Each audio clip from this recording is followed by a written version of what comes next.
हमने अब तक परसेंटेज,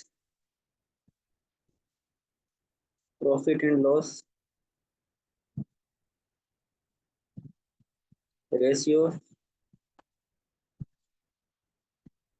एंड अमलगेशन या मिक्सर वो हमने पढ़ लिया। इनके सारे पीवाई क्यूज भी हमने कर लिए, प्लस कुछ अदर क्वेश्चन भी कर लिए। सारे रिकॉर्डेड वीडियोस अवेलेबल भी है यूट्यूब पे।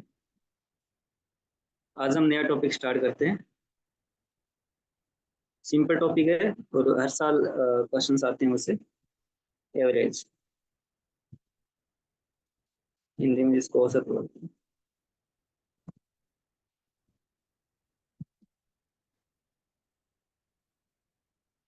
बस इसका सिंपल सा कंसेप्ट एवरेज का, कोई इसमें बहुत डिफिकल्ट नहीं है। एवरेज का सिंपल फॉर्मूला है, हम एवरेज इसकी बात करें और अरिथमेटिक एवरेज है, सिंपल वाला एवरेज है। हम हार्मोनिक मीन और उन सब की बात नहीं करें। सिंपल जो एवरेज सिलेबस में केवल वही है, वहीं से क्वेश्चन आते हैं हर साल। तो एवरेज क्या होता है? कोई भी चीज़ का एवरेज मतलब बहुत सारे, मान लो हमें नंबर्स दिए हुए हैं या ऑब्जेक्ट्स दिए हुए, जो भी दिया हुआ है, रेट दिया हुआ है, कुछ भी है। एवरेज क्या होता है? Total, total sum divide by number of item, number of items. Simple formula है और इसी का हम यूज करेंगे, बस इतना ही यूज करेंगे, इसके अलावा कुछ यूज नहीं करेंगे। क्वेश्चन की लैंग्वेज कैसे भी हो सकती है, हम केवल इसी कंसेप्ट के बेसिस पे सारे क्वेश्चन सॉल्व करेंगे। मान लो आपको दिया हो, कुछ भी क्वेश्चन दिया हो कि एक क्लासरूम में 40 स्टूडेंट्स हैं, उनका अलग अलग, उनके अलग अलग मार्क्स दिए हों किसी भी पर्टिकुलर सब्जेक्ट्स में, 1 2 3 जो भी। तो हम एवरेज कैसे निकालेंगे? सबके मार्क्स को ऐड करेंगे, M1 M2 M3 sworn, divide by 40, वो एवरेज मार्क्स आ जाएंगे। कुछ भी गिवन हो, अगर हमारे पास एवरेज पहले से हमें पता है, हमें ऐसे बोल दे कि ये क्लास है, टोटल इस क्लास में 40 स्टूडेंट्स हैं और इनका एवरेज वेट मान लो कि 45 kg है, एवरेज वेट। एवरेज क्या होता है? Basically total divide by number of item या नंबर ऑफ, यहाँ पे नंबर ऑफ स्टूडेंट्स हो जाएगा। एवरेज हमें पहले से गिवन है तो हम टोटल निकाल सकते हैं ना, वहाँ पे 40 स्टूडेंट्स गिवन है, 45 एवरेज गिवन है, तो हम वहाँ से टोटल निकाल सकते हैं। टोटल क्या होगा? Cross multiplication. तो हम एवरेज गिवन होगा तो हम टोटल निकाल सकते हैं, टोटल गिवन होगा तो एवरेज निकाल सकते हैं। यानी कि इसी फॉर्मूले का यूज करके इन तीन में से कोई भी दो गिवन होंगे, दो वेरिएबल्स गिवन होंगे, तो हम थर्ड वेरिएबल निकाल सकते हैं। और हम बेसिक बस केवल एक ही फॉर्मूला यूज करेंगे एवरेज का, total sum divide by number of items. इसी फॉर्मूले के बेसिस पे हम सारे क्वेश्चंस करेंगे। कुछ क्वेश्चंस में हो सकता है सिंपली एवरेज निकालना हो तो हम ये फॉर्मूला लगाएंगे, कुछ में टोटल सम निकालना होगा तो हम इसी का यूज करेंगे, कुछ में नंबर ऑफ आइटम्स या नंबर ऑफ स्टूडेंट्स या नंबर ऑफ ऑब्जेक्ट्स जो भी पूछा हो वो निकालना है तो भी हम इसी फॉर्मूले का यूज करेंगे। और आज तक के जितने भी पीवाई क्यूज आए हैं वो इसी फॉर्मूले से रिलेटेड ही आए हैं, बहुत डिफिकल्ट नहीं आया है, बस केवल सिंपल चीज ही आई। तो विदाउट वेस्टिंग टाइम हम पीवाई क्यू स्टार्ट करते हैं। इसमें थ्योरी कुछ है नहीं, सिंपल इतना ही है। जब हम कंसेप्ट से क्वेश्चन करते हैं तो बहुत ज़्यादा थ्योरी होती नहीं है। जब हम ट्रिक बताते हैं कि इस टाइप के क्वेश्चन में ये ट्रिक यूज़ करना है, इसमें ये यूज़ करना है, तो वहाँ पे फिर वो लेंदी होता जाता है, क्योंकि कोई भी ट्रिक होगी वो सारे क्वेश्चंस पे एप्लीकेबल तो होगी नहीं, वो उससे एक पर्टिकुलर सेट ऑफ क्वेश्चंस आप सॉल्व कर सकते हो। बट आपके पास बेसिक कंसेप्ट है तो आप किसी भी टाइप का क्वेश्चन सॉल्व कर सकते हो। तो हमारे पास थ्योरी इतनी है इस टॉपिक पे, और हम क्वेश्चन स्टार्ट करते हैं। ठीक है, ये तो सिंपल एवरेज जो हमने कभी स्कूल में भी पढ़ा होगा, तो वही है, उसी टाइप के क्वेश्चंस आते हैं एग्जाम में। तो क्वेश्चन स्टार्ट करते हैं सीधा। ठीक है,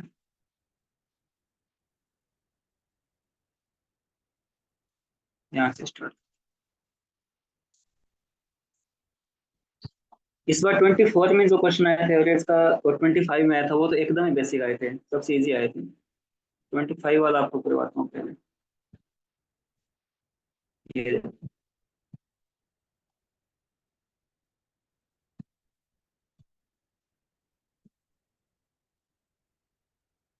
the average of three numbers P Q R is के।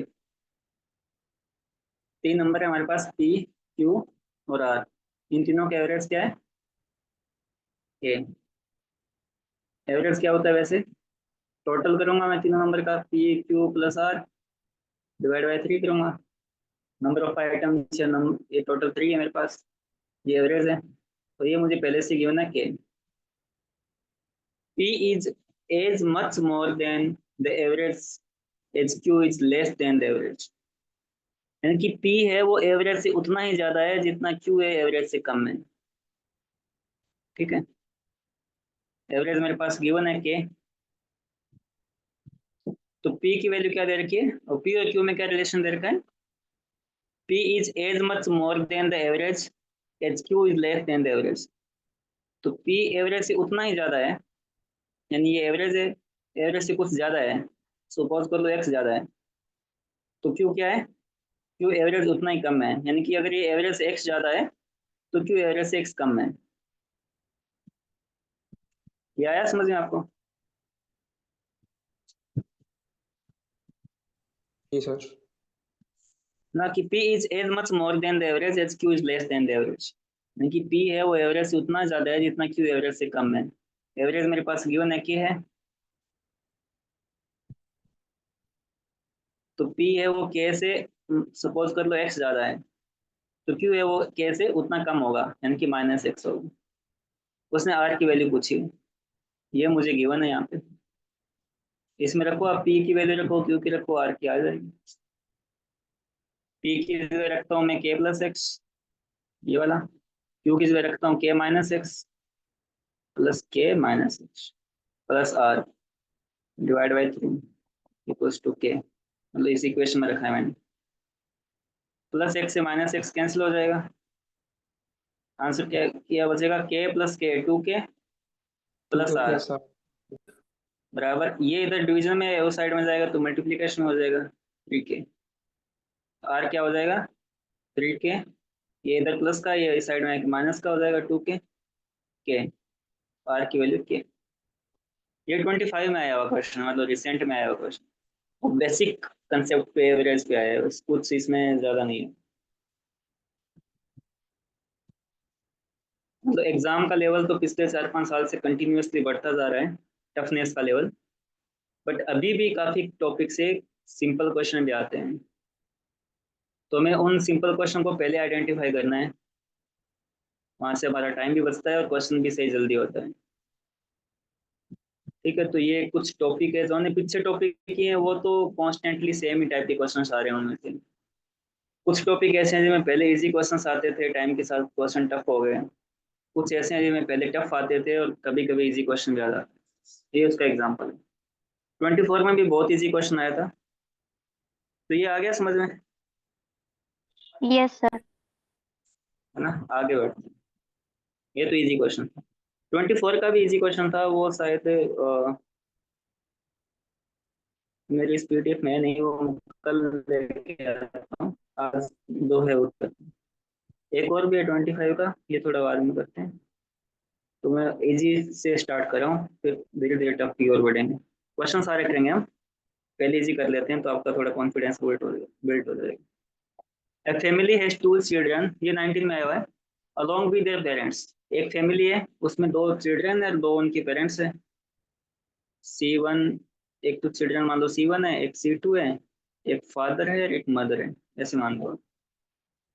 The average of weights of the children and their mother is 50 kg। किसका एवरेज है?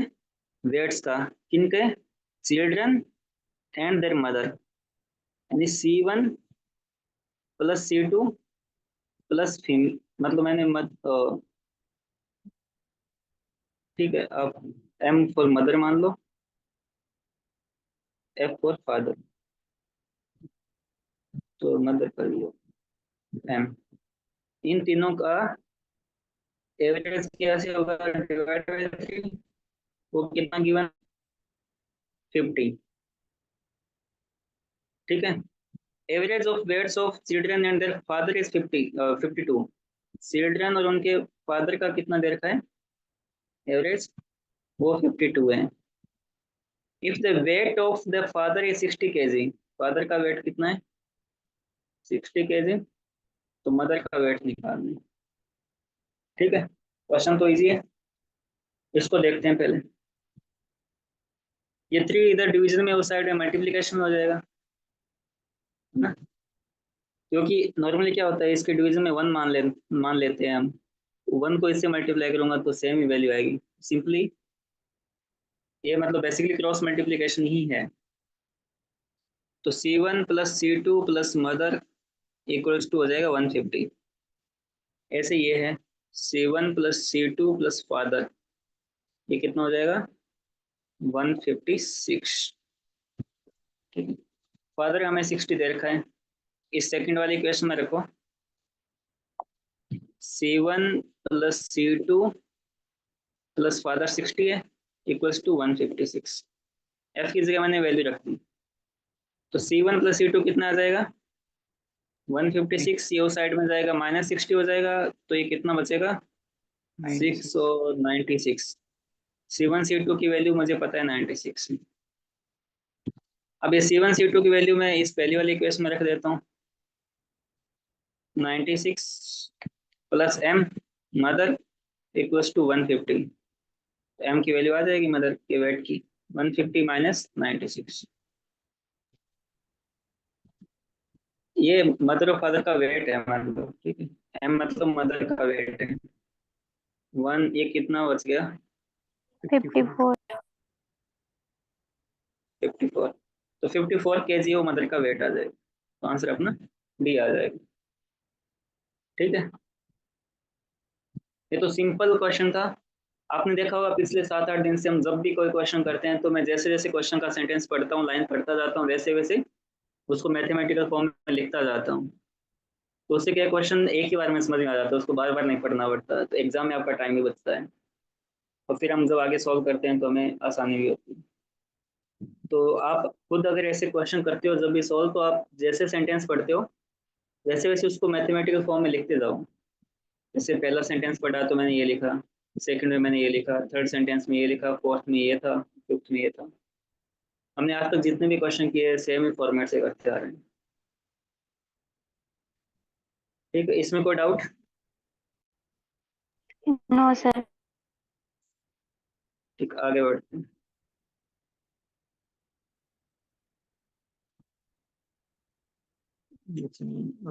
ये भी 19 में आया हुआ है एवरेज का। एवरेज के क्वेश्चन आते हैं हर साल, एक दो तो मिनिमम आते हैं।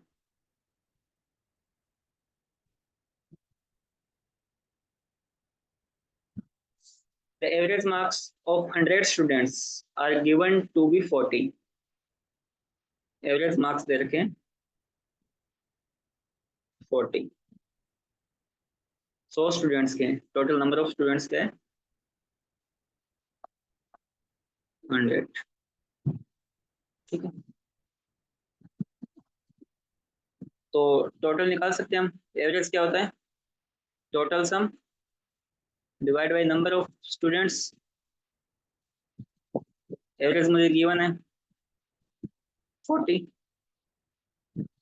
टोटल मैं निकाल सकता हूँ, नंबर ऑफ स्टूडेंट कितने 100, टोटल कितना होगा 4000, है ना। अगली बार से जब क्वेश्चन करेंगे तो मैं सीधा एवरेज के बाद में ये लिखूंगा, फिर सीधा टोटल लिखूंगा, ये फॉर्मूला बार बार यूज नहीं करूंगा। ये आप समझ लेना कि टोटल कैसे निकाला है मैंने, सिंपल क्रॉस मल्टीप्लाई किया। इट वाज फाउंड लेटर, बाद में पता लगा, it marks of one student वर 53, किसी एक बच्चे के मार्क्स थे वो 53 थे, विच वर मिस एज 83, इनको गलती से 83 पढ़ लिया था। हमने यहाँ पे जो कैलकुलेशन की उसमें एक बच्चे के मार्क्स थे, हमने गलती से 83 अज्यूम कर लिया था, जबकि एक्चुअली उसके कितने थे 53 थे। इसका मतलब हमने 30 नंबर ज्यादा ऐड कर लिए ना, हमने 83 ऐड कर रखा है, एक्चुअली 53 थे। तो 30 मार्क्स मोर ऐड कर रखे हमने। तो एक्चुअल टोटल कितना हो जाएगा? 3970। 3970। ठीक है, तो करेक्टेड मीन कितना आएगा? करेक्ट मीन का मतलब एवरेज होता है, करेक्ट एवरेज कितना आ जाएगा? 39.7। 39.7। तो ये करेक्ट आंसर है। ठीक है, ये 19 में क्वेश्चन आया। 19 में पिछला क्वेश्चन था वो भी इजी था, ये भी इजी है। सी सेट में वैसे भी एक क्वेश्चन 2.5 मार्क्स का होता है, तो ऐसे इजी इजी क्वेश्चन से ही होते रहेंगे तो फिर बहुत मतलब मार्क्स काफी ऐड हो जाते हैं। बट इजी क्वेश्चन कभी गलत नहीं होना चाहिए, वहां पे लॉस बहुत ज्यादा होता है, क्योंकि जो इजी क्वेश्चन है वो किसी के गलत नहीं होते। जो टफ है अगर वो गलत हो भी जाता है तो भी कोई दिक्कत नहीं, क्योंकि वो सबके ऑलमोस्ट गलत हो जाते हैं। इजी वाले क्वेश्चंस को आपको गलत नहीं करना है। मतलब जल्दबाजी में क्या करते हैं हम, कई बार एकदम इजी क्वेश्चन देखते हैं और हमें लगता है हमें आता ही है, बस हम कुछ स्टेप्स मिस कर देते हैं, या फिर जल्दबाजी में यहाँ 30 लेस करने की जगह मोर कर देते हैं। जैसे आप 30 ज्यादा करोगे तो आपका ये आंसर मैच हो जाएगा। यहाँ पे एक आंसर और भी देखते हैं, क्योंकि गलती से आपने 30 ऐड कर दिया इसमें और सही से नहीं पढ़ पाए आप, तो ये टोटल आप क्या कर दोगे? 4030। और फिर आप एवरेज कितना निकालोगे? 40.3। तो वो भी आंसर में है। इसलिए सिंपल क्वेश्चंस के गलत होने की पॉसिबिलिटी ज्यादा रहती है, क्योंकि वहां पे एक ऑप्शन ऐसा भी लिखा होगा जो आपकी थोड़ी सी मिस्टेक से आंसर आ जाएगा, वो दूसरे वाला ऑप्शन मैच हो जाएगा। तो आपको ये भी ध्यान रखना है, सिंपल टॉपिक का है इसका मतलब आपको थोड़ा कोशिश रहना है उसमें भी। ऐसा नहीं कि ये सिंपल का मतलब ये बेनिफिट ये होता है कि कैलकुलेशन ईजी होगी, यहाँ पे कुछ भाग गुणा वो नहीं करना होगा। बाकी कोशिश उतना ही रहना है, अदरवाइज आपका आंसर अलग मैच हो गया तो फिर यहाँ पे 2.5 प्लस 0.83 इतने मार्क्स कट जाते हैं एक साथ, 3.3। इसका बहुत लॉस होता है। ठीक है, आगे बढ़ते हैं। नहीं, ये 20 हर साल क्वेश्चन आते हैं, 20 वाला देखते हैं। तो टफ भी नहीं आते, ज्यादा सिंपल आते हैं। The average score of a batsman after his 50th inning was 46.4। Average score है 50 इनिंग के बाद में, ये नंबर ऑफ इनिंग्स है, नंबर ऑफ इनिंग्स, इनिंग मतलब पारी। एवरेज स्कोर कितना है? 46.4। तो टोटल कितना होगा? एवरेज गिवन है, नंबर ऑफ आइटम्स गिवन है, तो टोटल क्या होगा? 50 इंटू 46.4, मतलब वही फॉर्मूला है, average equals to total divide by number of item. तो टोटल क्या होगा? इन दोनों का मल्टीप्लीकेशन, एवरेज का नंबर ऑफ आइटम से मल्टीप्लीकेशन। तो एवरेज का नंबर ऑफ आइटम से मल्टीप्लीकेशन कितना होगा? ये 100 से करता हूँ तो 464 आता है, 50 से करूंगा तो 2 या 2 20। 2 2 0 ना, ये 100 से करूंगा उसका हाफ हो जाएगा तो 23 हो जाएगा। आफ्टर 60th इनिंग, 60 पारी के बाद में, 60 इनिंग्स के बाद में, his average score increases by 2.6। मतलब इतनी इनिंग्स हो जाती है उसकी तो एवरेज स्कोर कितना हो जाता है? 2.6 बढ़ जाता है। पहले कितना था? 46.4 था, अब 2.6 ऐड हो गया उसमें, इतना बढ़ गया उसका एवरेज। तो कितना एवरेज स्कोर हो गया? 49। 49 ना, 49। तो टोटल कितना हो जाएगा? 60 इनिंग्स है, यानी नंबर ऑफ आइटम 60 है, एवरेज कितना है? 49 है। अब कितना हो गया? 2009। 0.5 2940 ना। ठीक है, जी यस सर। सर। 50 इनिंग्स के बाद में, 50 इनिंग्स के बाद में जो टोटल है वो इतना है, और 60 इनिंग्स के बाद में टोटल इतना है। तो what was his average score in the last 10 innings? तो लास्ट 10 इनिंग्स में अपन टोटल बता सकते हैं, total in last 10 innings. Total 50 का हमें पता है, टोटल 60 का पता है, तो लास्ट 10 में कितना टोटल बना होगा? इसमें से ये 620। सेट कर देता हूँ, तो ये 620 बनेगा। ये टोटल बनाया लास्ट की 10 इनिंग में, इसने पूछा है एवरेज स्कोर, तो एवरेज कितना होगा लास्ट के 10 में, total divide by number of items, total 620 है, आइटम 10 है, क्योंकि 10 इनिंग्स का पूछा है इसने लास्ट, 62। ठीक है, सिंपल एक ही कंसेप्ट यूज होता है बार बार। हमें 50 इनिंग्स का एवरेज गिवन था, 50 इनिंग्स के बाद का मतलब आफ्टर 15 इनिंग्स, मतलब 50 इनिंग्स का पता है हमें, और 60 का भी एवरेज पता है। 50 इनिंग्स का एवरेज पता था, 60 इनिंग्स के बाद का एवरेज पता था।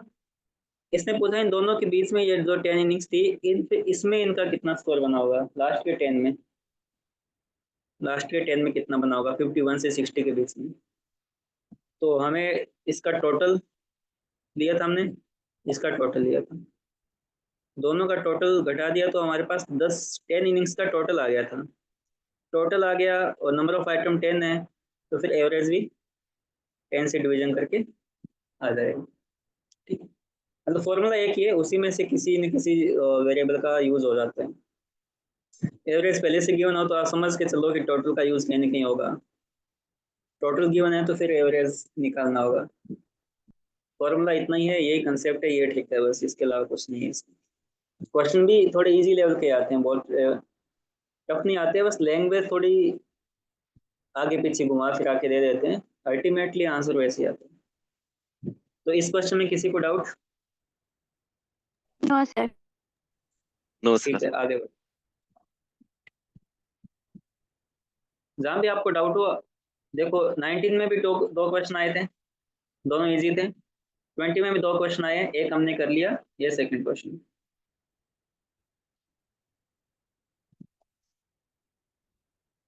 इन a class there are 3 groups A B and C. एक क्लास में 3 ग्रुप है, ए बी एंड सी। तो क्लास है उसमें 3 ग्रुप है, ए बी एंड सी।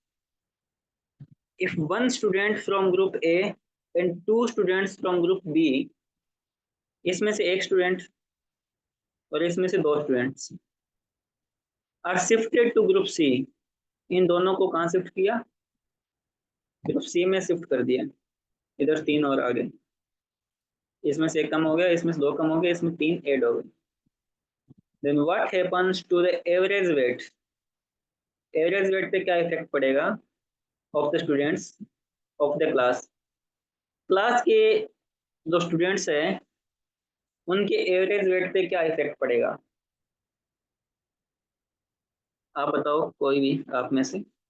कुछ नो नहीं चेंज। पड़ेगा, क्यों? एक ही क्लास में है ना वो सर। हाँ, क्योंकि हमने एक ही क्लास में बच्चों की सफलिंग की है, तो टोटल तो स्टूडेंट्स, टोटल जो इनका वेट था वो सेम ही रहेगा, divide by number of students है वो भी सेम ही रहेंगे, क्योंकि एक पूरी क्लास में तो सेम ही रहेंगे। यहाँ से 1-2 कम करके 3 इस ग्रुप में भेज दिए, बट ओवरऑल पूरी क्लास में तो सेम ही बच्चे रहे हैं, तो टोटल वेट भी सेम है, नंबर ऑफ स्टूडेंट्स भी सेम है, तो वैल्यू भी एवरेज की वो सेम ही आएगी जो कभी पहले थी। तो एवरेज वैल्यू पे कोई इफेक्ट नहीं पड़ेगा, क्लास की एवरेज वैल्यू पे कोई इफेक्ट नहीं पड़ेगा। ग्रुप्स के, इंडिविजुअल ग्रुप के एवरेज वेट कम ज़्यादा हो सकते हैं, किसी का एवरेज मतलब वो तो डिपेंड करता है कि कितने वेट के बच्चे शिफ्ट किए हैं, कौन से वेट वाले बच्चे शिफ्ट किए हैं, उस बेसिस पे कम या ज़्यादा हो जाएगा, बट ओवरऑल क्लास के वेट पे कोई इफेक्ट नहीं पड़ेगा। तो इसने पूछा है क्लास के स्टूडेंट्स पे क्या, स्टूडेंट्स के वेट के एवरेज पे क्या इफेक्ट पड़ेगा, तो इट रिमेन्स द सेम। तो ये इजी क्वेश्चन था, 20 के भी दोनों क्वेश्चन इजी है, 19 के भी दोनों इजी। अब आगे बढ़ते हैं। अच्छा 20 में एक और आया हुआ है, 20 में 3 क्वेश्चन, अच्छा 4 क्वेश्चन आए हैं एवरेज के। 20 में 4 क्वेश्चन है भाई एक ही टॉपिक से, यानी 10 नंबर का पेपर तो यहीं से है। इसलिए हमें मतलब हम इसी सीक्वेंस में चलते रहेंगे, सिंपल से थोड़ा टफ टफ की ओर। The average age of teacher and 3 students is 20 years। ठीक है, average age of teacher plus 3 students S1 S2 S3, total number of item 4 है, एवरेज एज कितनी गिवन है, एवरेज जैसे निकालते हैं ना, total divide by number of items equals to average. तो ये टी का मतलब टीचर की एज, S1 S2 S3 तीनों स्टूडेंट्स की एज, उनका एवरेज है वो 20 है। If all the 3 students are of the same age, तीनों जो स्टूडेंट्स है वो सेम एज के हैं, ठीक है।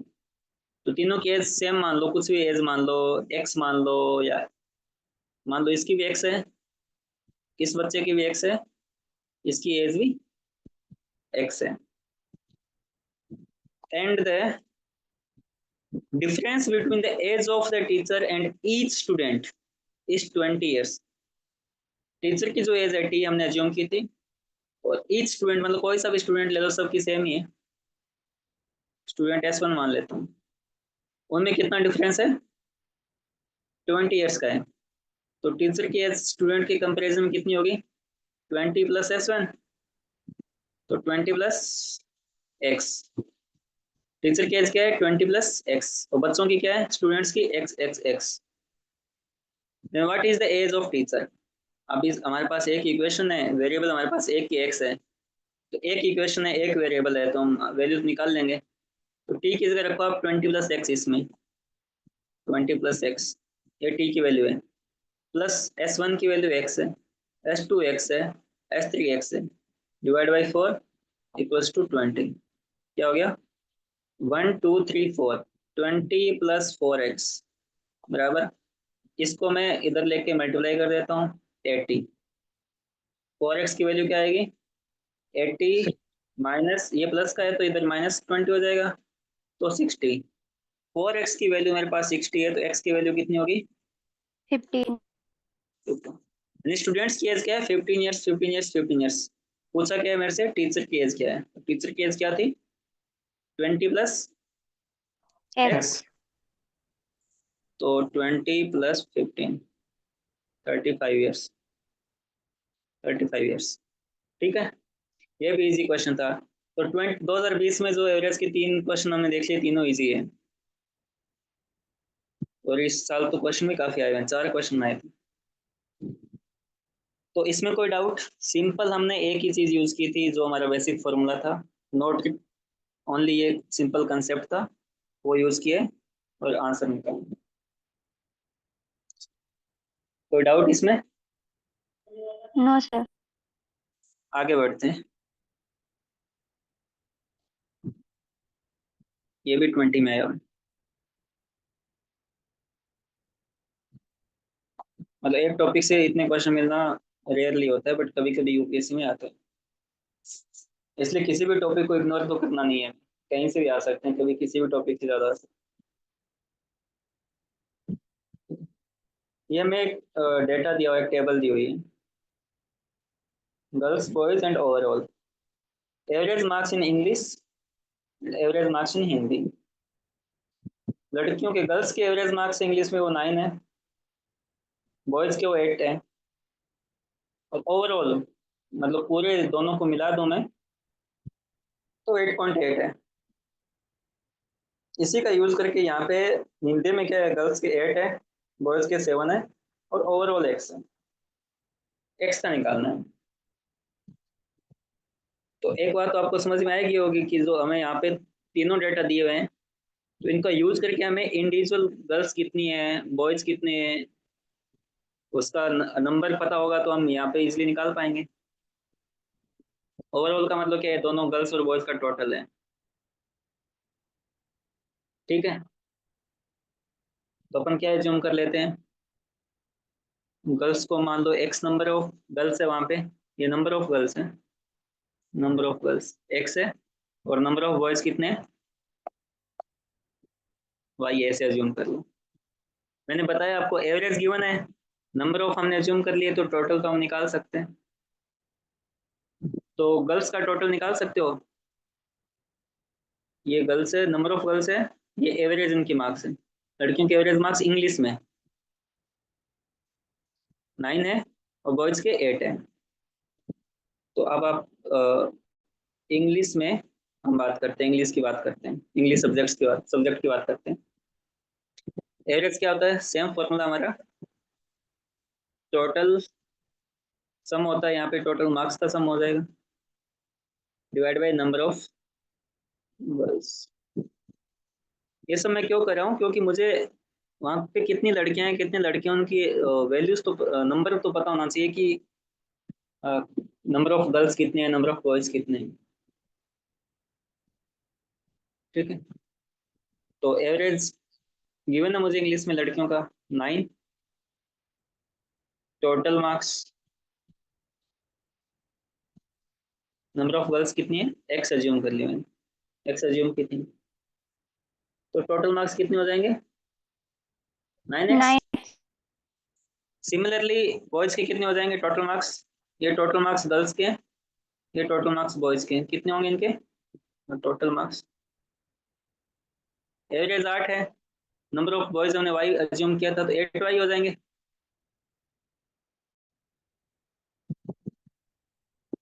हो जाएंगे ना, 8 इंटू वाई 8y, ये भी 9 इंटू एक्स 9x है टोटल। तो ओवरऑल टोटल कितने हो जाएंगे, क्योंकि ओवरऑल एवरेज दिया हुआ है, ओवरऑल टोटल हम बता सकते हैं यहाँ से, overall total average, overall total कितने हो जाएंगे लड़कियों के 9x और बॉयज के 8y, ओवरऑल टोटल मार्क्स ना। और ओवरऑल स्टूडेंट्स कितने हैं हमारे पास, x प्लस वाई है। ये जो लिख रहा हूँ वो समझ में आ रहा है सभी के यस सर। Yes sir. ना, सिंपल x अज्यूम कर लिया, y अज्यूम कर लिया, एवरेज गिवन है तो टोटल क्या होगा, number of students into average, तो 9x हो गया लड़कियों का, लड़कों का 8y हो गया। ये फॉर्मूला तो मैंने ऐसे बताया आपको, मैंने पहले ही बताया था कि टोटल तो सिंपली आप लिख सकते हो, इसी फॉर्मूले का यूज किया है मैंने, बार बार नहीं लिखेंगे अगली बार से। ओवरऑल मार्क्स इतने हैं, ओवरऑल स्टूडेंट्स इतने हैं, ओवरऑल एवरेज कितना होगा हमारा, एवरेज कैसे होता है, overall total overall number of students, overall total कितना है 9x प्लस 8y, और स्टूडेंट्स कितने x प्लस वाई, दिस और दिस। तो ओवरऑल एवरेज कितना है हमारा 9x प्लस 8y, तो टोटल मार्क्स थे बच्चों के स्टूडेंट्स के, और नंबर ऑफ स्टूडेंट्स कितने थे x प्लस वाई, क्योंकि हमने अज्यूम किया था गर्ल्स को x अज्यूम किया था, बॉयज को y किया था, टोटल x प्लस वाई हो जाएंगे, और इनके मार्क्स थे वो इतने थे टोटल। बट हमें गिवन भी है ओवरऑल एवरेज मार्क्स, वो कितना है,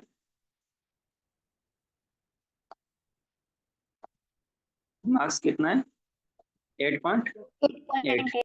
तो मतलब ये दोनों वैल्यू सेम होनी चाहिए, ये भी तो ओवरऑल एवरेज मार्क्स है, ये भी ओवरऑल एवरेज मार्क्स है, तो इन दोनों को मैं सेम रखता हूँ, सेम मतलब इक्वल रखता हूँ, 8.8 के इक्वल। अब वही क्रॉस मल्टीप्लिकेशन, इसके डिवीजन में 1 है तो ये बताने की आवश्यकता नहीं, 1 है तो क्रॉस मल्टीप्लिकेशन करो, इसको 1 से करेंगे तो सेम वैल्यू आएगी 9x प्लस 8y, इसको करेंगे तो 8.8x प्लस 8.8y,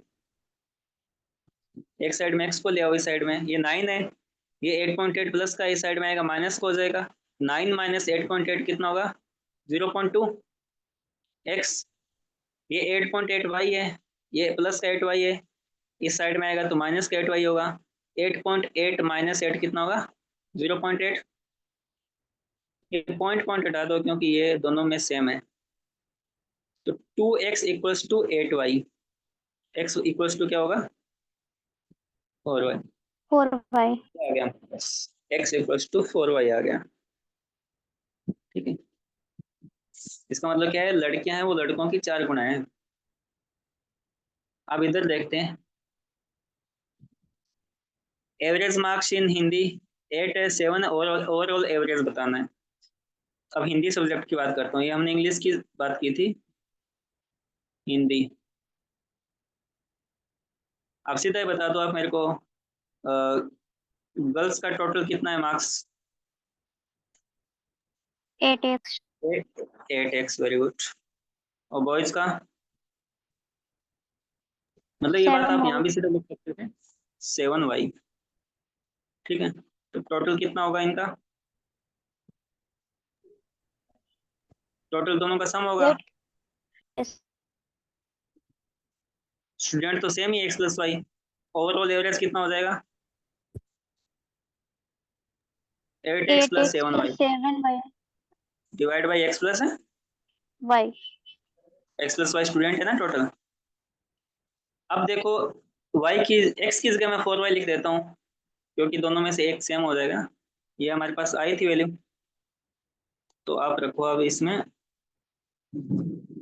8 x की जगह 4y रखो इंटू 4y प्लस 7y है, डिवाइड बाई x की जगह 4y रखो प्लस y है। कितना हो गया ये? 8 इंटू 4 32y प्लस 7y कितना हो गया? 39y, और 4 और 1 5y, y से y कैंसिल, 39/5 कितना होगा आंसर? 7.8 7.8 7.8, ये आंसर आ जाएगा। ठीक है, तो आप सिंपल यहाँ से स्टार्ट कर सकते थे, गर्ल्स का टोटल, बॉयज का total, overall total, overall average given है वो इक्वल किया। यहाँ से गर्ल्स और बॉयज के number of girls and number of boys में रिलेशन आ गया था एक, उसी का यूज करके फिर हिंदी वाले का एवरेज कर लिया। इस पे आपको थोड़ा काफी लंबा दिख रहा है, बट हमने काफी चीजें रिपीट की है ना, क्योंकि ये अपन बार बार नहीं लिखेंगे तो कोई इशू नहीं है, ये तो समझाने के लिए लिखा है। सिंपल आप यहाँ पे आओ, ये लिखो, इसको इक्वल करो, यहाँ पे ये लिखो, ये करो, फिर यहाँ से। तो इसमें किसी को डाउट? नो सर पूरे क्वेश्चन में सेम ही कंसेप्ट यूज हुआ है, simple average equals to total divide by number of, यहाँ पे स्टूडेंट्स है, नंबर ऑफ ऑब्जेक्ट तो आइटम्स हो, कुछ भी लिख सकते हैं। सिंपल एक फॉर्मूले को ही कभी ये निकाल रहे हैं, कभी ये निकाल रहे हैं, कभी एवरेज निकाल रहे हैं, इसी को यूज किया है। क्योंकि हमें तो एवरेज गिवन है पहले से, ओवरऑल एवरेज गिवन है, इसका मतलब है कि हमें नंबर ऑफ स्टूडेंट्स नहीं पता, तो वो निकालने पड़ेंगे इधर निकालने के लिए, इसका ये वैल्यू निकालने के लिए। ये जो हमने एक्स एज्यूम किया ना, वो एक्स ये नहीं है भाई, ये ध्यान रखना, ये हमने अपनी तरफ से एज्यूम किया, इसमें एक्स दिया है, कैपिटल एक्स मान लो, इसका कंफ्यूजन नहीं होगा। यहाँ पे जो एक्स है वो ओवरऑल एवरेज मार्क्स की बात करी थी हमने, तो नॉर्मल जो ट्रेंड एक्स और वाई एज्यूम करते हैं वो एज्यूम करते हैं। तो इसमें डाउट नहीं, आगे बढ़े। यस सर ये 25 का कर लिया था, 25 में दो आए थे, एक ये भी था, हर साल एक दो तो आ ही रहे हैं इसमें मिनिमम।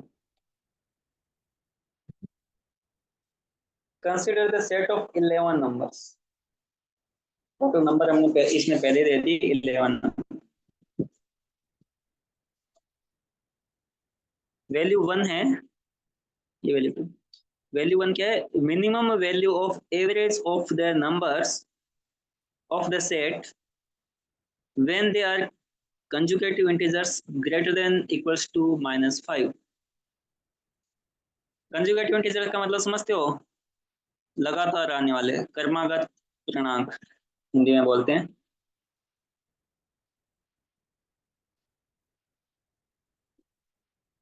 कंटिन्यूस आने वाले नंबर है, -5 से या तो बड़े हैं या -5 से बराबर हैं, मतलब यहाँ से स्टार्ट हो रहे हैं और उससे बड़े हैं, उनकी एवरेज की मिनिमम वैल्यू क्या होगी? टोटल नंबर 11 है हमारे पास, -5 के इक्वल एंड ग्रेटर है, तो -5 मान लो सबसे छोटा नंबर है, फिर -4 है, फिर -3 है, -2, -1, 0, 1 2 3 4 5 11 हो गए ना, ये 1 2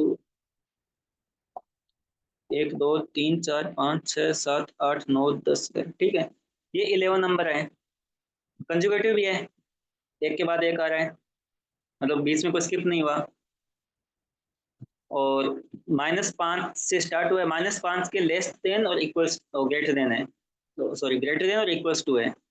इक्वल मतलब -5 से स्टार्ट हुआ है और बाकी जो नंबर है वो -5 से बड़े हैं, तो -4 -5 से ये सारे नंबर -5 से बड़े ही है, तो कंटिन्यूस भी है और 11 भी है। अब एवरेज कितना होगा इनका? Total divide by number of items 11 है, टोटल कितना होगा इनका, सम कितना होगा? करना पड़ेगा नहीं, यहाँ पे सब -5 से +5 कट जाएगा, -4 से Zero +4 कैंसिल होगा, ये सब कैंसिल भी हो जाएंगे, 0 आएगा, तो 0 डिवाइड बाई 11 0 आएगा एवरेज। ठीक है, इसने यहाँ पे मिनिमम वैल्यू क्यों लिखी है, इसका क्या मतलब, इस वर्ड का मतलब क्या है, ये नहीं लिखता तो भी हम ये करते, तो भी हम average of the numbers of the set when they are consecutive integers greater than equals to -5, but यहाँ पे मिनिमम वर्ड क्यों लिखा है इसने, मिनिमम का क्या सेंस है।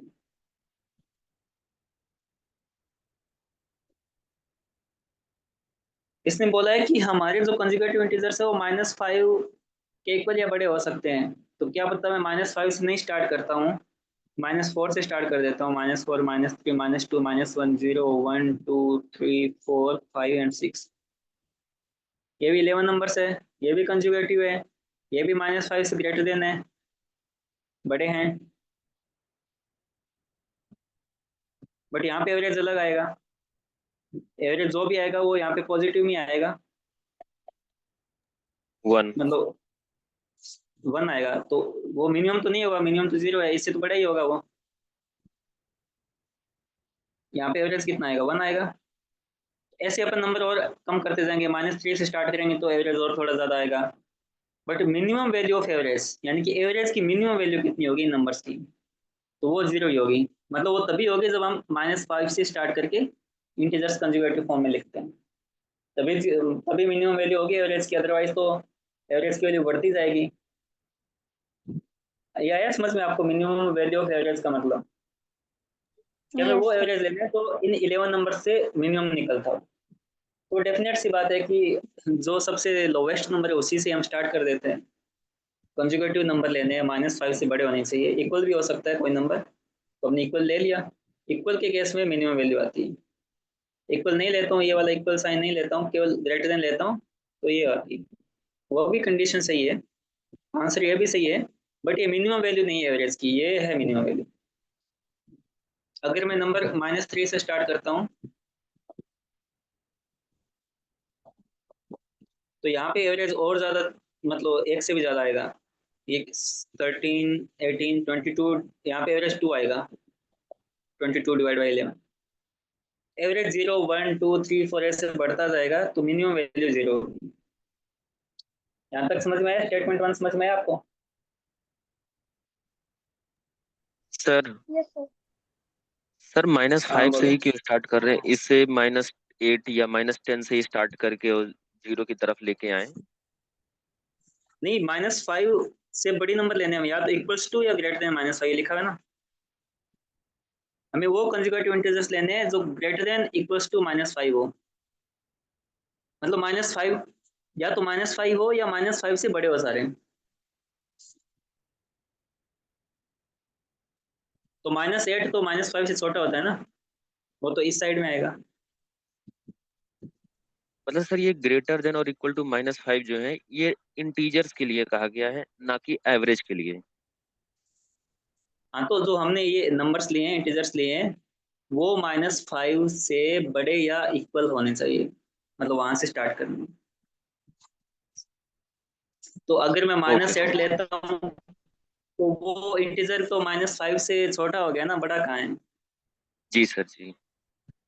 माइनस पर नंबर ऐसे बढ़ते हैं, आपको पता है ना, -8 छोटा है -7 से, -6 से भी छोटा है, -5 -4 -3 -2 -1 0 1 2 3 4 5 6 7, तो ये इस साइड में नंबर बढ़ते जा रहे हैं, ये सबसे छोटा है, ये उससे बड़ा है, ये उससे बड़ा है, ये ऐसे बढ़ते जा रहे हैं।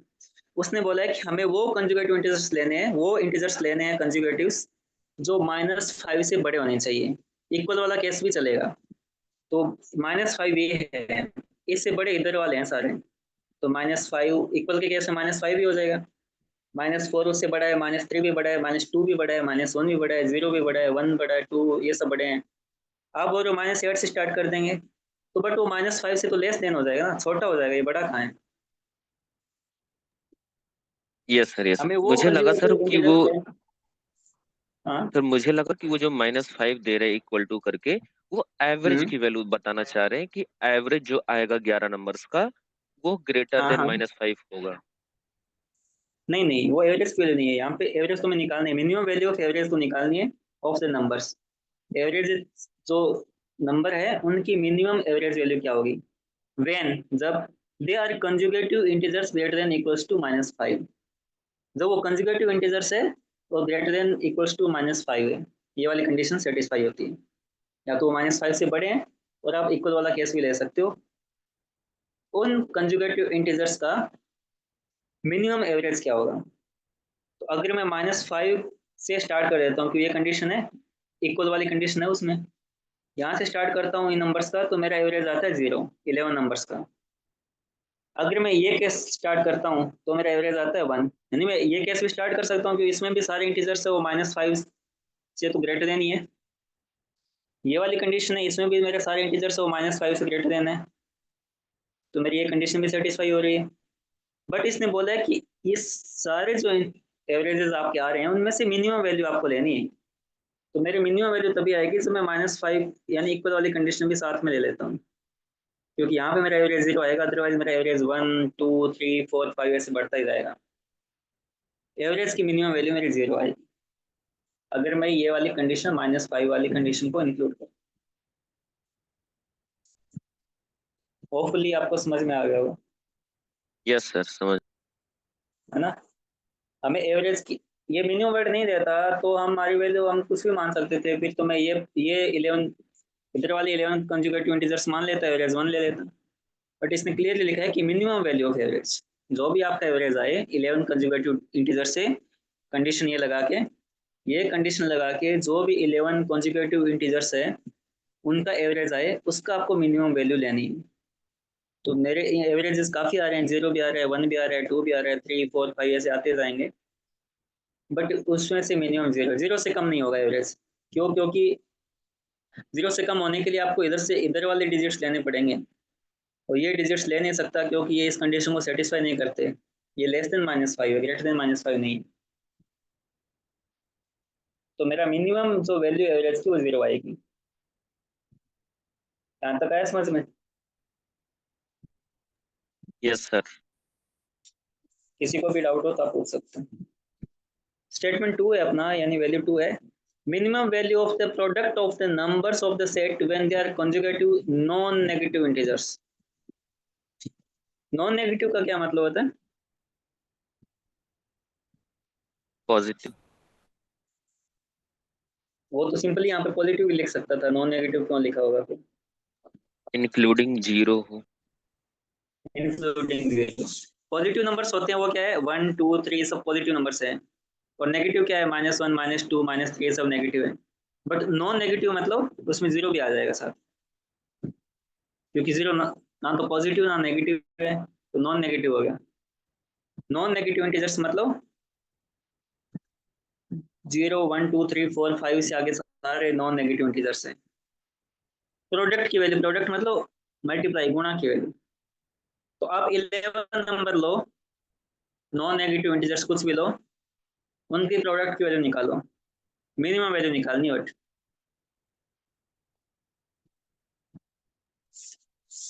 तो कोई भी आप ले लो, चाहे 1 2 3 4 5 6 7 8 9 10 11, ये 11 कॉन्जिक्यूटिव नॉन नेगेटिव इंटीजर्स है। इनको मल्टीप्लाई करना है, 1 into 2 into 3 into 4 into something, कुछ नंबर आएगा यहाँ पे, कोई बड़ी वैल्यू आएगी। अगर मैं इनको मल्टीप्लाई करूँ तो 0 1 2 3 4 5 6 7 8 9 10, ये भी 11 नॉन नेगेटिव कंजुगेटिव इंटीजर्स है ना? Yes sir. कंजुगेटिव भी है, नॉन नेगेटिव भी है, तो इंटीजर्स भी है। अगर इनका प्रोडक्ट लूँ तो कितना आएगा? 0। कितना भी मल्टीप्लाई कर लो, 0 से करोगे तो सारा नंबर 0 हो ही जाएगा। तो मिनिमम वैल्यू जो प्रोडक्ट की आएगी वो तो 0 ही आएगी, इससे ज़्यादा बाकी जो नंबर्स लोगे तो उन, जैसे ये नंबर लेते हो आप 11 कंजुगेटिव, तो यहाँ तो बहुत बड़ी वैल्यू आएगी कोई।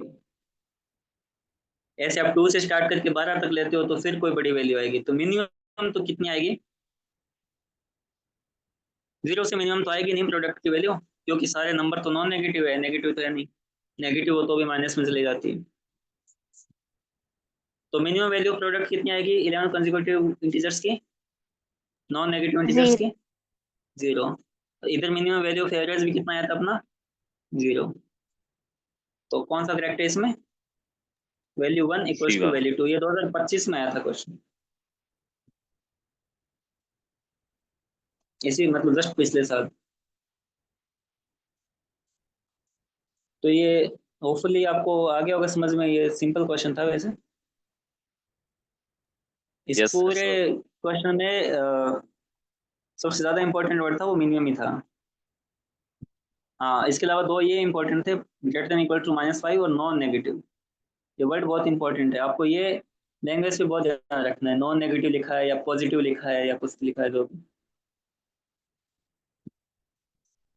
तो सिंपल था क्वेश्चन, किसी भी कंडीशन में नॉन नेगेटिव इंटीजर्स जो कंसेक्यूटिव लेंगे उनकी मिनिमम प्रोडक्ट की वैल्यू 0 आएगी आएगी, क्योंकि उसमें एक 0 हो सकता है मिनिमम वैल्यू। बाकी तो सारी वैल्यूज ज़्यादा ही आएगी। आप इसको मल्टीप्लाई करने बैठोगे वहाँ पे एग्जाम में तो ये तो बहुत बड़ी वैल्यू आएगी। बट इसने क्वेश्चन इसलिए दिया है कि आप ये जीरो समझ पाओ और सिंपली जीरो करो, ना कि आप केवल यहाँ एग्जाम में आप कहीं ये कैलकुलेट ना करने बैठ जाओ कि 11 इंटू 10 इंटू 9 इंटू 8 इंटू 7, फिर तो गलत हो जाएगा। और इसने ऑप्शन डी ये भी दिया है, can not be determine due to insufficient data. कुछ लोगों को शायद एग्जाम में ना समझ में आए कि नॉन नेगेटिव क्या है मिनिमम क्या है, तो वो इनसफिशिएंट डेटा भी कर सकते हैं। मैक्सिमम लोग जो इसमें जीरो को इंक्लूड नहीं करेंगे नॉन नेगेटिव में, मतलब वो नॉन नेगेटिव को सिंपली पॉजिटिव ही समझ लेंगे, तो शायद वो ये वैल्यू निकालेंगे 1 2, इसको मल्टीप्लाई करेंगे, मतलब करेंगे नहीं बट उनको ये तो पता लग जाएगा कि 0 से ज़्यादा आएगी, तो वो value 2 is greater than value 1। Option A भी करके आ सकते हैं। किया भी होगा कुछ लोगों ने, करते भी है ऐसे, गलतियां तो होती है एग्जाम में। बट हमें ये ध्यान रखना है नॉन नेगेटिव का मतलब पॉजिटिव प्लस 0, एक 0 भी है उसमें, पॉजिटिव तो है ही प्लस 0 भी है। और मिनिमम वैल्यू तभी आएगी जब 0 उसमें साथ होगा। और इधर भी similarly greater than equals to -5 पे ध्यान देना। -8 नहीं ले सकते हम क्योंकि वो -5 से छोटा है, हमें -5 से बड़े वाले 11 कंजुगेटिव इंटीजर्स लेंगे। ठीक है ना। तो आपको इस क्वेश्चन में यहाँ पे सम करना था और ना ही आपको इस क्वेश्चन में यहाँ पे मल्टीप्लाई करके देखना था। सम इसलिए नहीं करना था कि equal number positive equal negative cancel होकर 0 आ जाएगा। मल्टीप्लाई इसलिए नहीं करना था कि कितना भी मल्टीप्लाई कर लो जिसमें 0 साथ में है तो सबको 0 बना ही देगा, तो ये भी 0 हो जाएगा। इस पर में कहीं भी कैलकुलेशन नहीं थी, ना तो आपको एवरेज निकालते टाइम सम करना था, ना ही आपको मल्टीप्लाई करते टाइम तो प्रोडक्ट निकालते टाइम मल्टीप्लाई करना था। तो होपफुली ये समझ में आ गया होगा। Yes Yes. सर। अगर सर क्वेश्चन की मिनिमम लैंग्वेज नहीं होता तो इनसफिशिएंट बोल। क्या,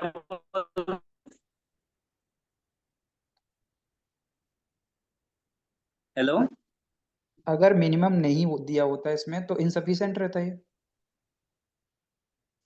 क्योंकि वैल्यू हर बार अगर चेंज होती मिनिमम है। वर्ड नहीं होता तो हाँ हम कोई आंसर नहीं निकाल सकते, फिर हम इनसफिशिएंट बोलते हैं क्योंकि उसका कोई एक यूनिक आंसर नहीं है। Okay sir. क्योंकि मिनिमम नहीं बोलता तो हो सकता है आपने ये 11 इंटीजर्स लिए होंगे तो आंसर आपका एवरेज का 1 आता। मैं ये क्वेश्चन करता तो मैं शायद 2 ले लेता, मान लो मेरे की जगह कोई और होता, कोई और नंबर लेता, उसका एवरेज 11 12 13 14 कितना भी एवरेज निकाल सकते थे ना हम, कोई भी 11 कंसेक्यूटिव नंबर ले सकते थे जो -5 से बड़े थे, तो एवरेज तो बहुत ज़्यादा बढ़ता जाएगा। तो फिर हम शायद ड्यू टू इनसफिशिएंट डेटा लिख सकते थे कि क्वेश्चन सर्टेनली कोई वैल्यू नहीं दे रहा इसलिए इनसफिशिएंट।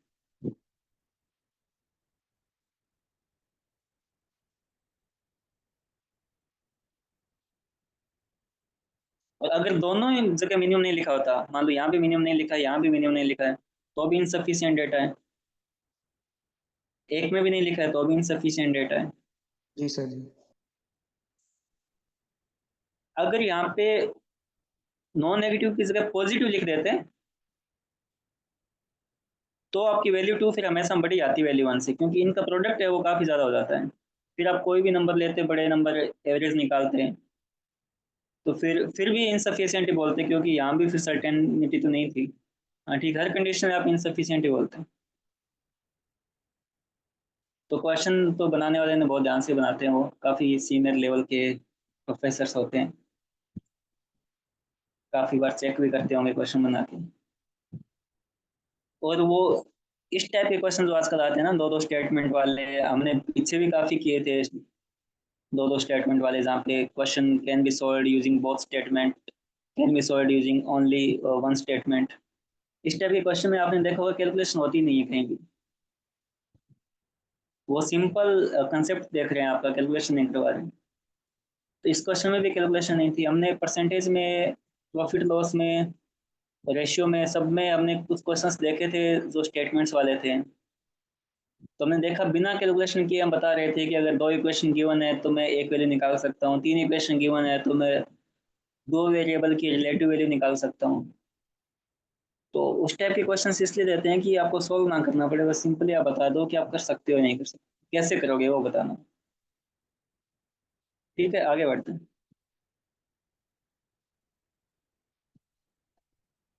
ये 21 में आया हुआ है, और इसका तो ऐसे कोई लिंक नहीं था इस क्वेश्चन से, इसको छोड़ देता हूँ बाद में। नंबर सिस्टम हालांकि इजी है बट इस टॉपिक का नहीं है, गलती से इसमें मैंने include। ये करते हैं 37, ये 21 में आया है, 21 में भी एक दो क्वेश्चन आए होंगे। हाँ, एक ही।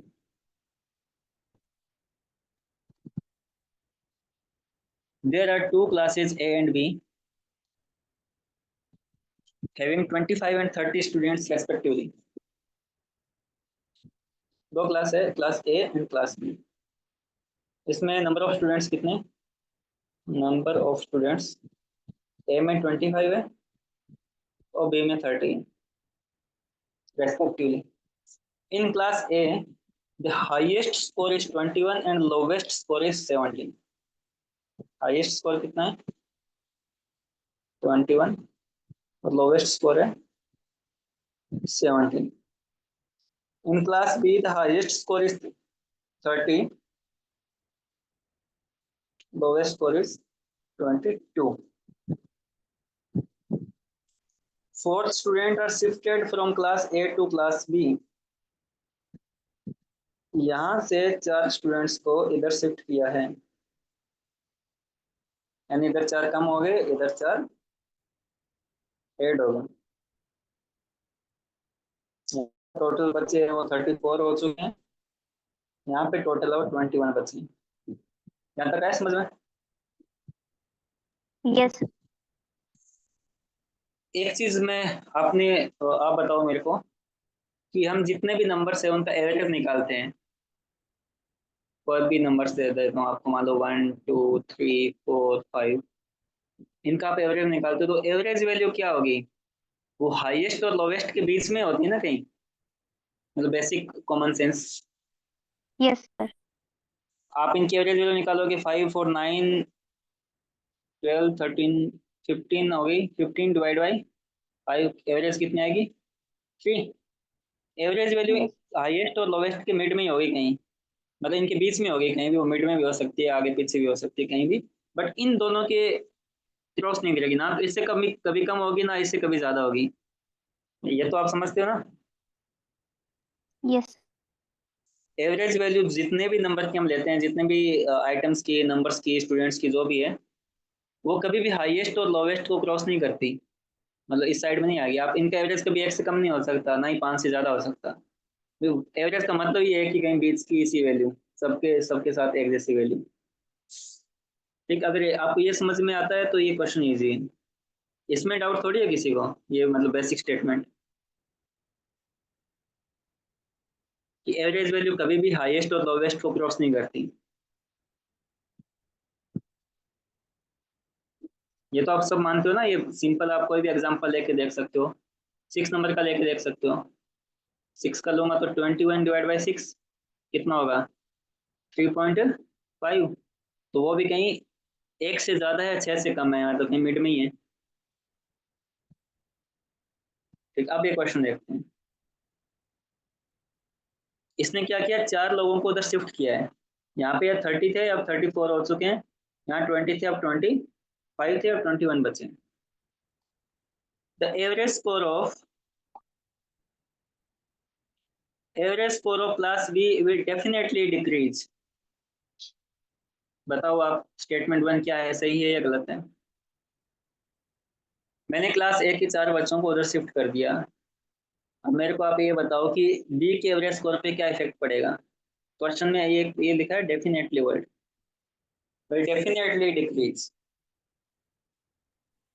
रॉन्ग होगा सर, क्या रॉन्ग होगा। राइट है सर। रॉन्ग होगा? अब देखते हैं कैसे। यहाँ पे देखो हाईएस्ट स्कोर कितना है, 21।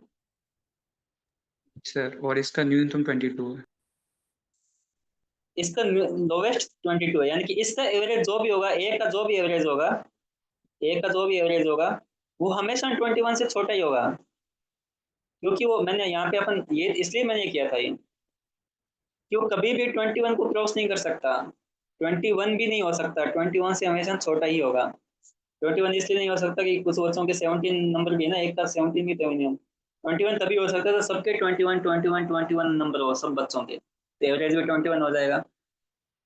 अगर हाईएस्ट 21 है, लोवेस्ट 17, यानी कि 21 से छोटे भी हैं, मतलब कम नंबर वाले भी हैं, तो एवरेज कभी भी 21 नहीं हो सकता, यानी कि एवरेज कभी मैक्सिमम को क्रॉस ही नहीं कर सकता। ना तो इससे छोटा हो सकता है ना इससे ज्यादा हो सकता है, यानी कि बीच में कहीं होगा। बट बी का एवरेज है वो हमेशा 22 से ज्यादा होगा, क्योंकि ये लोवेस्ट है। यहाँ भी हमने देखा ना, हमेशा इससे ज्यादा होता है इससे कम होता है। बी का जो एवरेज होगा वो 22 से हमेशा ज्यादा होगा। इसका जो एवरेज होगा बी का, वो हमेशा 22 से ज्यादा होगा। इसका एवरेज होगा वो हमेशा 21 से छोटा होगा। तो यहाँ से जो 4 बच्चे गए हैं वो भले ही 21 स्कोर वाले चारों चले गए, मान लो मैक्सिमम नंबर वाले चारों बच्चे चले गए, फिर भी वो इसके एवरेज इसके लोवेस्ट से कम पे ही गए हैं ना। इसका ओवरऑल टोटल कम हो जाएगा फिर, जब हम इसके टोटल को 34 से डिवाइड करेंगे तो कम ही होगा, क्योंकि ये 4 बच्चे जो गए हैं वो 22 नंबर से तो कम वाले गए हैं। भले ही आप इसको मैक्सिमम नंबर वाले 4 बच्चों को भेज दो कि 4 बच्चे ऐसे थे जिनके 21 नंबर थे, उनको आप भेज दो 21 वालों को, 4 लोग 21 वाले 4 लोग हैं, फिर भी वो इसके लोवेस्ट से भी कम पे गए हैं। तो इसका एवरेज डेफिनेटली वो कम कर देंगे, वो थोड़ा सा नीचे लेके आएंगे, क्योंकि वो इसके लोवेस्ट से भी कम है। इसका एवरेज अदरवाइज तो क्या था, 22 से थोड़ा ज्यादा ही था, कम नहीं था, 22 से तो ज्यादा ही था, 30 और 22 के बीच में था। ना तो 22 था ना 30 था, इन दोनों के बीच में कहीं था। जो भी नंबर था, 22.1 भी हो सकता है, या 25 भी हो सकता है, 27 भी हो सकता है, 29 भी हो सकता है, कुछ भी हो सकता है, 29.9 भी हो सकता है, बट वो 22 से हमेशा ज्यादा था। बट इधर था वो मैक्सिमम 21 था, इनका एवरेज कभी भी 21 से ज्यादा नहीं हो सकता था। तो ये अगर 4 बच्चे इस टाइप के 4 बच्चे इधर मिल जाएंगे, तो जो हम एवरेज निकालते हैं उसमें टोटल डिवाइड बाई सम करते और नंबर ऑफ आइटम्स लिखते हैं, नंबर ऑफ स्टूडेंट्स लिखते हैं, तो टोटल इतना बढ़ेगा नहीं क्योंकि ये कम नंबर वाले हैं। बट नंबर ऑफ स्टूडेंट तो 4 बढ़ ही जाएंगे, 30 की जगह 4 हो जाएंगे। तो हम डिवाइड करेंगे तो ये वैल्यू पहले वाली जो ओरिजिनल वैल्यू थी उससे थोड़ी कम तो रहेगी हमेशा, जितनी भी कम हो बट डेफिनेटली कम रहेगी। आपको आया समझ में? ये वाला यहाँ पे वो एक था, मेन चीज ये थी, यस सर। है ना। आप कहो तो हम कोई एग्जांपल लेके देख सकते हैं कि कुछ सर्टेनली नंबर मान के देख सकते हैं, अगर आपको नो ये सर, आ गया। बेसिक आ गया ना। अपन यस आप सर। घर पे ऐसे करके देख भी सकते हो कि मान लो इनका एवरेज 25 है और ये 30 बच्चे हैं, फिर टोटल देखो, और फिर इधर के 4 टॉपर को ऐड कर लो, 21 नंबर वाले 4 बच्चों को ऐड कर लो, ये तो हाईएस्ट है ना, 21 से ज्यादा तो होगा नहीं। फिर आप एवरेज निकाल के देखना, फिर आप देखना कि वो एवरेज पहले से कम आएगा, क्योंकि इनके जो चारों बच्चे भले कितने इंटेलिजेंट हो, यहाँ के सबसे कम नंबर वाले बच्चों से भी कम नंबर है उनके, तो एवरेज वो डेफिनेटली कम कर देंगे। 4 students are shifted from class A to class, हाँ, the average score of class A will definitely increase, ये पक्का सही। अब बताओ एवरेज स्कोर है क्लास ए का, वो डेफिनेटली बढ़ेगा क्या? नहीं सर। No sir. वो बढ़ भी सकता है घट भी सकता है, डेफिनेटली कुछ नहीं कर सकता। अगर डेफिनेटली यहाँ नहीं। से सबसे कम नंबर वाले 4 बच्चे चले गए उधर, अगर वो सबसे कम नंबर वाले 4 बच्चे इधर चले गए तो इनका बढ़ जाएगा, क्योंकि इनके वो कम नंबर वाले कम हो जाएंगे, तो फिर इनके वो 21 बच्चे बचेंगे, वो अच्छे नंबर वाले बचेंगे, तो एवरेज एवरेज बढ़ा देंगे वो। बट अगर यहाँ जी पे सर। हाईएस्ट नंबर वाले वहां चले गए 21 नंबर वाले हैं, तो फिर वो टोटल को कम कर देंगे तो एवरेज फिर कम नीचे ले आएंगे वो। तो डेफिनेटली मैं इस केस में कुछ नहीं कर सकता, यहाँ तो बढ़ भी सकता है घट भी सकता है, बट इस केस में डेफिनेटली घटेगा। होपफुली ये क्वेश्चन समझ में आ गया। Statement 1 is absolutely correct, statement 2 is wrong.